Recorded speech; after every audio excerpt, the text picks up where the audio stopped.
Dahil nakain na fingerling siya, yung malalaki na yan. Madami yan. Marami ba kinakain yung ganyan? Oo Kaya paano yung malilit, isusubo na lang ng buo yun. Ayan mga ka-best friend, papasilip ko po sa inyo yung sinorting natin dito po sa gawing San Antonio. At yan, nakita nyo nga po mga ka-best friend, napakalalim po pala ng pispa ni Sir. At halos di po natin matukuran yung lalim mga ka-best friend. Bali, ayan po ako yung nakakulay blue. Bali, lumulusong din po ako mga ka-best friend sa pispan. Hindi po tayo maselan katulad po ng iba mga ka-best friend. Bali, tayo po ang tatrabaho dyan para makita po ng tao ni Sir kung paano po ang gagawin nila. Kung sakali po na sila na lang po ang mag-sorting o mag-harvest. Alam na po nila yung gagawin mga ka-best friend. Ayan, big shoutout po sa lahat po ng nakakapanood ng aming mga video. Lalong-lalo na po yung mga OFW na nanonood sa amin ng mga ginagawa sa araw-araw. Ayan, maraming salamat po mga ka-best friend sa solid na suporta nyo. At sa mga naging customer namin dito po sa Nueva Ecija, ayan, big shoutout din po sa inyo mga ka-best friend. Thank you po ng marami mga ka-best friend sa suporta at sa mga solid natin na mga customer. Ayan, big shoutout po sa inyo. Ayan po yung lalim po ng pispan ni Sir. Nakita nyo naman mga ka-best friend. Bali halos di ko nga po matukuran. Ayan, kahit malaki po yung lambat natin mga ka-best friend, di po tayo makakahuli pagka ganyan. Ayan, ang importante po mga ka-best friend, pag naglaglag po kayo, lalo kung ganyan mga kaluluwang yung mga pispan nyo. Sa mga baguhan po at wala pa pong idea o wala pa pong kaalaman sa mga pag-aalaga ng ganyan. Halos buwan-buwan po sortingin nyo para maganda po yung mabuhay sa inyong mga alaga. Kasi po pagka masyado pong maraming malalaki, delikado po, marami pong makakain yun ng mga fingerlings mga ka-best friend. Bali dadami po yung mortality nyo na dapat po kita nyo na po yun pag naibenta nyo po. Yan, bali yan nga po, binalikan po natin yan na nagsuggest na lang po tayo na pababawin po ng konti yung tubig mga ka-best friend. At halos malubog po tayo. Ayan nga po, nakikita nyo nga po, yung ulo ko nga lang po, yung lumilitaw dyan mga ka-best friend. Hindi po natin matukuran yung gitna. Kaya ang nangyari po, binalikan po natin mga ka-best friend para makakuha po natin yung malalaki. Bali, ang dami nga po namin nakuha dyan mga ka-best friend na mga dugong kung tawagin nila. Halos 2 buwan pa lang po, ang dugong niya po siguro nasa 40 piraso na napakalalaki talaga mga ka-best friend. Hindi po namin din sukat akalain na ganun na siya kalalaki. Bali, ang nilaglag daw po dyan ni Sir, bali 77,000 sabi niya po sa atin. At nasorting naman daw po yan mga ka-best friend ng isang beses. Halos nung nag 2 months po talaga naman po na napakalalaki po yung nahuli natin. Bali isang sako nga po yung nahuli natin. Halos 50 kilos po ata mahigit. O hindi lang po ata 50 kilos. Kaya sa mga baguhan po dyan na nag-aalaga, yan, ang importante po, sortingin nyo parate ang inyong alaga mga ka-best friend para yung mortality niya po lumiit. Yan po napakaluluwang po ng pispan ni Sir. Kaya siguro po sa nakikita ko dyan mga ka-best friend sigurado po yung pagpapakain nila. Kaya po nagkaganon-ganon po yung dugong nila na dumami. Bukod pa ron yung pagsusorting po kasi nila nadidelay po o naantala. Kaya dumami po ng gusto yung mga malalaki nila. Ayan po mga ka-best friend, nakita niyo naman po yung pispan ni Sir. Saka yung mga bago po na magkakarga. Kung bago po yung pispan nyo mga ka-best friend, mas maganda po na patagin nyo muna yung ilalim. Kasi po kayo rin po mahihirapan kung sakali po na mag-sorting po kayo. Bako-bako po yung ilalim. May malalim, mayroon pong mababaw. Mahirap po mag-sorting mga ka-best friend. O kahit mag-harvest, mahirap po. Kaya ang sabi nga po natin sa mga tao niya na sa susunod na magkarga sila, kailangan patagin po muna yung loob. Patutuyuan, saka papatagin, patitigasin po yung lupa bago po laglagan ng fingerlings para pagka nag-sorting po tayo o nag-ano po tayo, nag-harvest, pantay po yung ilalim. Wala po yung aangat-angat po yung lambat mga ka-best friend. Ayan po, bali mataas nga po yung lambat na gamit natin dyan. Bali 7 feet po yung taas nyan. Kaya lang po talagang nalulubog po. Halos di po umabot sa ilalim. Halos ako nga po, nasa 5'7 po yung height ko, 5'6. Halos lubog po ako sa gawing gitna mga ka-best friend. Kaya, ayun po, binalikan po natin yung area ni sir na yan para makuha natin yung mga dugong niya. At doon nga po bumulaga sa amin na napakarami po pala na malalaki na. Kaya nagulat po kami mga ka-best friend sa nangyari. At napakarami po ng malalaki. Ayan, dapat po iwasan natin yung mga ganon mga ka-best friend para yung mortality natin mabawas-bawasan mga ka-best friend.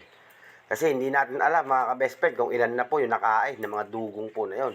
Yung malalaking hito po na yan, hindi po natin alam kung ilang maliliit po yung kinain nun. Sigurado po na nakakain po yun ng mga maliliit na mga fingerlings pa lang mga ka-best friend. Yung, kasi hindi naman po talaga nagsasabay-sabay na lumaki po yan. Meron po, yan po yung mga tinatawag na shooter. Kaya dapat po talaga na nililista po natin sa kalendaryo kung kailan tayo mag-sorting. Ganun po. Kahit po mga 25 days lang po, pwede na po natin sortingin. O isang buwan, nasa inyo naman po yun mga ka-best friend. Kung may makakita na po kayo, malalaki po yung ulo. At yung ibang mga kasamahan niya po medyo maliliit pa. Sortingin nyo na po yung alaga nyo para may bukod nyo na po yung malalaki o yung maliliit na magkakaparehas po ng size para kung sakali po na may lumaki naman po sa binukod ninyo na yon, isang sorting na lang po yun, sigurado na po yun na pantay-pantay na po yung paglaki nun. Hindi po katulad po niyan na napakarami po ng malalaki tapos yung iba po maliliit. Sigurado po na kumain po yun ng mga kapwa niya po hito mga ka-best friend. Hindi lang po natin matiyak kung ilan po yung mga nakakain niya. Sa dami po kasi ng nakuha nating dugong dyan, mahirap na lang pong mag-expect kung ilan po yung kinain ng hito po na yun. Sobrang lalaki nga po, talaga naman po sa 2 buwan. Gagabinti po yung iba, mga ka-best friend. Ayan po, napakaganda nga po ng pispa ni sir. Kaya lang po, yung ano po niya, yung pag-aalaga niya po o yung nagtagabantay niya po parang tamad daw po ata na mag-sorting mga ka-best friend. Kaya kung mag-aalaga po kayo mga ka-best friend kailangan po natin ng sipag dyan at saka po tiyaga.